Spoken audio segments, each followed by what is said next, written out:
Descrição da capa. Um homem de meia idade está sentado em uma poltrona de pernas cruzadas, com a mão direita apoiada no braço da poltrona.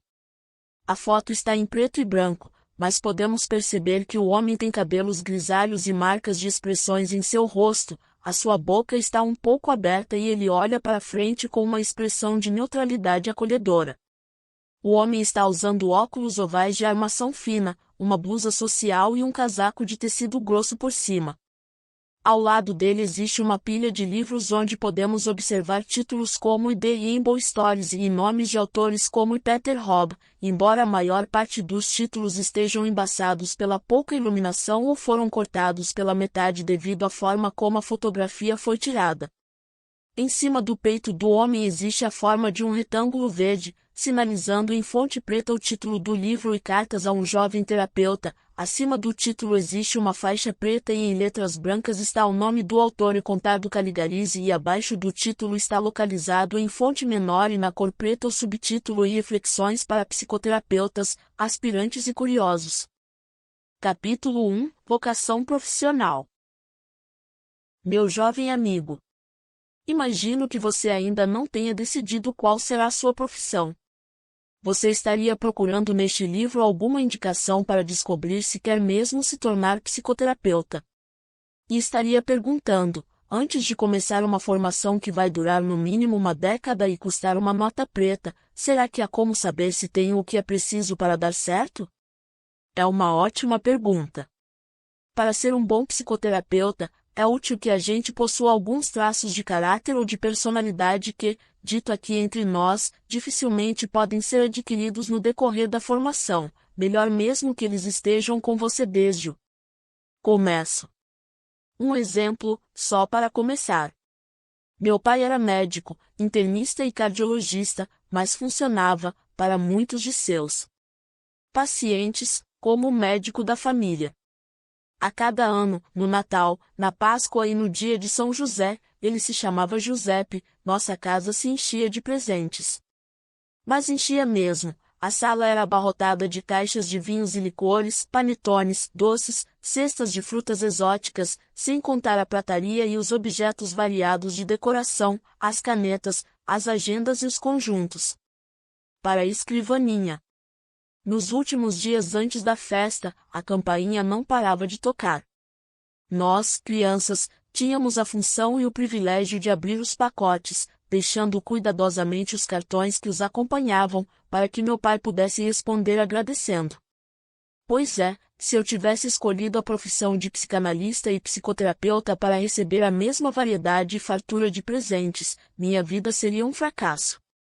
Você pode querer ser médico ou coisa que o valha porque é essencial para você ser olhado com gratidão e respeito por seus pacientes e pelos outros em geral. Claro, todo mundo gosta disso, não é? Mas há sujeitos para quem é crucial ser constantemente o objeto de uma veneração amorosa. Quer saber por quê? Pense, por exemplo, no olhar de uma mãe para um caçula que teria nascido depois da morte do pai. Desde seu primeiro vagido, esse filho seria, para a mãe, ao mesmo tempo uma compensação e um memorial do marido que ela perdeu, ou ele seria objeto de veneração e de eterna gratidão a Deus. Escolho esse exemplo porque foi o caso, justamente, de meu pai. Ele nasceu 4 meses depois da morte do seu pai, meu avô. Obviamente, não é isso que fez dele um grande médico. Mas, na escolha de sua profissão, deve ter contado a necessidade de repetir a experiência inicial do olhar adorador de sua mãe. Essa necessidade também deve ter contado na sua capacidade de ganhar uma gratidão que não se resolvia no pagamento dos honorários e, portanto, se expressava naquelas orgias festivas de presentes. Pois bem, se, por alguma razão, que não precisa ser a mesma do meu pai, é importante para você se alimentar no reconhecimento e no agradecimento infinitos dos outros, então não escolha a profissão de psicoterapeuta. Por 2 razões. Primeiro, na vida social, o psicoterapeuta não encontra nada parecido com a espécie de gratidão que, no geral, é reservada ao médico, como um agradecimento preventivo, caso acabemos em suas mãos. O psicoterapeuta encontra uma atitude, nem sempre escondida por trás da polidez dos costumes, que é uma mistura de temor com escárnio. Funciona assim, ao redor das mesas de jantar. Puxa, este cara, aqui ao meu lado, é psicocoiso, vai ver que ele sabe ou entende sobre mim e minhas motivações mais do que eu mesmo sei e certamente mais do que eu gostaria que os outros soubessem. A medida protetora mais banal é o ataque. Ah, você é psicanalista? Justamente acabo de ler uma matéria. Onde é que era? Sabe, daqueles americanos que provam que a psicanálise é uma baboseira. Você leu? Segundo, o psicoterapeuta não deve esperar a gratidão de seus pacientes. Nada de presentes no Natal, na Páscoa ou nas outras festas. Nas curas que proporciona, o psicoterapeuta é, por assim dizer, ele mesmo o remédio. E, nos melhores dos casos, quando tudo dá certo, ele acaba exatamente como um remédio que a gente usou e que fez seu efeito, uma caixinha aberta, com as poucas pílulas que sobraram, no fundo do armário do banheiro. A caixinha é guardada durante um tempo, porque nunca se sabe, um dia a gente a encontra, não se lembra mais qual era seu uso, constata que, de qualquer forma, o remédio está vencido e joga fora. E é bom que seja assim. Tento explicar-lhe por quê. Em regra, idealizamos nossos profissionais da saúde, médicos, enfermeiros, fisioterapeutas, acupuntores, dentistas, eutonistas, psicoterapeutas, a lista é longa. Quando os consultamos, levando-lhes nossas dores, depositamos neles toda a nossa confiança, porque imaginamos, supomos que eles saibam sobre nós e nossos males exatamente o que é preciso para que eles possam nos curar. É bem possível que essa confiança seja excessiva, mas, mesmo em seu excesso, ela é útil para que uma cura funcione. Acreditar no médico que nos prescreve um remédio não é tudo, claro, ainda é preciso que ele prescreva o remédio certo. Mas é bem provável que, para quem acredita em seu médico, aumentem as chances de que o remédio prescrito seja eficaz, de que o paciente não caia na percentagem estatística dos que, sempre existem, não obtém efeito algum com o remédio. A importância da confiança para que as curas funcionem vale provavelmente para todas as profissões da saúde. E vale mais ainda no caso da psicoterapia. Então, por que o psicoterapeuta não poderia esperar o tipo de vínculo duradouro e afetuoso que garante panetones, vinho e outros presentes nas festas? Voltarei sobre isso em outras cartas, mas, desde já, aqui vai, nenhuma psicoterapia, seja ela qual for, deveria almejar a dependência do paciente. Como disse antes, na psicoterapia, o terapeuta funciona um pouco como um remédio. Ora, transformar a confiança inicial numa eterna admiração e gratidão seria como substituir uma doença por uma toxicomania. Você não tem mais pneumonia, mas tem uma necessidade visceral de tomar e venerar antibióticos. Ou, ainda, seria como curar um alcoolista tornando-o heroinomano. De fato, se a psicoterapia faz seu efeito, o paciente para de idealizar o terapeuta. Tudo isso apenas para dizer que, se você gosta da ideia de ser um notável na cidade e de se sentir amado, a psicoterapia talvez não seja a melhor escolha profissional para você. Só uma nota à margem. Para ser sincero, há terapeutas que, aparentemente, cultivam o amor, a admiração e a gratidão de seus pacientes acima de tudo. Eles parecem se importar mais com isso do que com a eficácia das curas. Ou seja, há terapeutas que escolheram a profissão com uma boa dose daquela vontade de ser amado e admirado, a mesma que, acabo de lhe dizer, talvez seja uma contraindicação para o exercício da profissão. Pois bem, devo lhe confessar que alguns desses terapeutas podem ter o maior sucesso. Eles se tornam frequentemente, aliás, chefes de escolas e, talvez empurrados pela necessidade de ser admirados, podem vir a ser teóricos brilhantes e inventivos. Seus consultórios são, eventualmente, abarrotados, mas eles devem seu sucesso profissional ao amor e à admiração que nunca se esquecem de alimentar em seus pacientes. De fato, pela experiência acumulada, pelo talento e pela capacidade de inspirar confiança, eles são, em geral, ótimos terapeutas no começo das curas. Mas os tratamentos que dirigem duram para sempre, transformam-se em dependências químicas. Não é raro que esse tipo de terapeuta considere e vivencie mesmo o fim ou a interrupção de uma cura como uma espécie de traição amorosa de seu paciente. Essa perpetuação das curas não é o único problema. É fácil reparar que, em quase todas as orientações da psicoterapia, a história da disciplina não é feita de discussões, confrontação de ideias e resultados, interrogações e pesquisas, mas se apresenta como um vaudeville, nem sempre engraçado, em que se alternam fiéis e infiéis, lugartenentes e traidores. Ou seja, é uma história de amores, desamores e ódios pessoais. Nisso, aliás, a psicanálise ganha o prêmio. Pois é, tudo isso tem uma origem comum. Os chefes de escola vieram à psicoterapia como crianças decididas a viver para sempre com a agradável sensação de ser objetos insubstituíveis de amores e gratidões maternas. E delegaram a tarefa de manter essa ilusão a alunos e pacientes. Por isso, insisto. As psicoterapias, em geral, se beneficiariam muito com algumas décadas de menos brilho, menos neurose de seus chefes e mais cuidado com os pacientes. Portanto, por favor, se sua personalidade pede amor e admiração ao mundo, invente uma crença, torne-se médico, mas, pelo bem das psicoterapias, desista. Ou então, mas este é um caminho longo, antes de se autorizar a ser psicoterapeuta, faça o necessário para mudar mesmo. Mas deixemos as razões de desistir e vamos ao que importa. Esta carta deveria tratar dos traços de caráter que eu procuraria em quem quisesse se tornar psicoterapeuta. Não sei decidir a ordem, mas todos estes eu gostaria de encontrar. Número 1. Um gosto pronunciado pela palavra e um carinho espontâneo pelas pessoas, por diferentes que sejam de você. Proponho-lhe um teste um pouco difícil, mas, afinal, você deve tomar uma decisão importante. Bata um papo com 2 ou 3 moradores de rua, aproxime-se, deixe-os falar o que, em geral, ninguém escuta, salvo justamente os psicoterapeutas dos centros de atenção psicossocial. Se você conseguir escutar, digamos, 1 hora, sem que o discurso, quase sempre desconexo, abale sua atenção, e se não recuou instintivamente quando eles passaram uma mão encardida na sua camisa ou direto no seu braço, passou no teste. Repita, se possível, com outras amostras, pacientes psiquiátricos numa enfermaria ou num hospício, pacientes terminais no hospital geral e pessoas assoladas por um luto.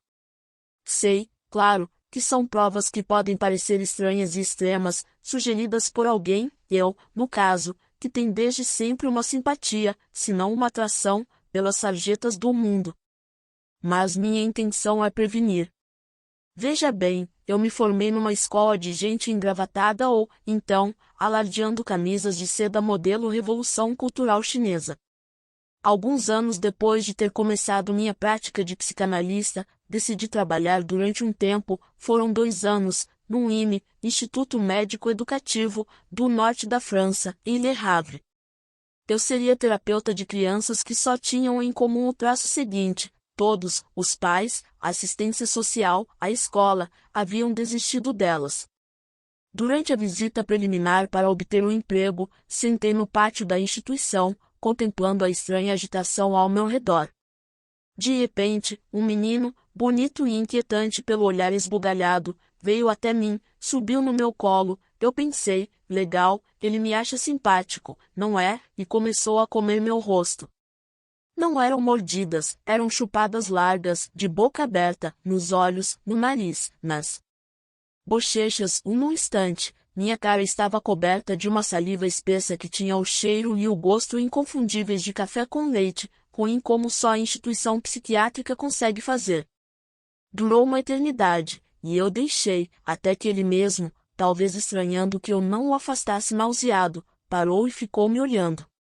Passei a mão na cabeça dele, devagar, para não assustá-lo, num gesto que queria dizer: está bem, entendi que este é seu jeito de falar, literalmente, sua língua, pode falar comigo.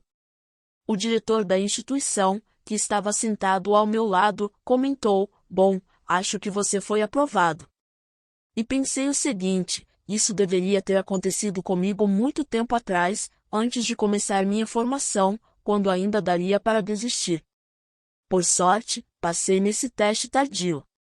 Número 2. Uma extrema curiosidade pela variedade da experiência humana com o mínimo possível de preconceito. Você pode ter crenças e convicções.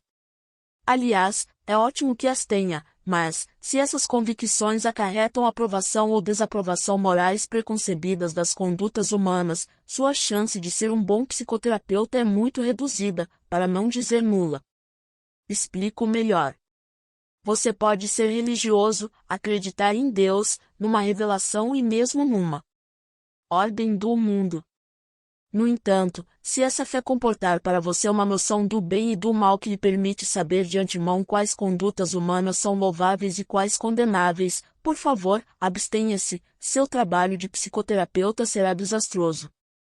A preocupação moral não é estrangeira ao trabalho psicoterápico, mas, para o terapeuta, o bem e o mal de uma vida não se decidem a partir de princípios pré-estabelecidos ou eles se decidem na complexidade da própria vida da qual se trata. Um mesmo sintoma pode ser a razão do sucesso ou do fracasso de uma existência. Se você sofre de insônia, porque, por exemplo, sua história o condena a ser para sempre a sentinela da casa, pode acontecer que você se torne o responsável noturno mais confiável de uma central nuclear ou, ao contrário, que você atravesse a vida de café em café, numa luta extenuante contra o sono que, obviamente, sobra para o dia. Em suma, a insônia não é nem ruim nem boa.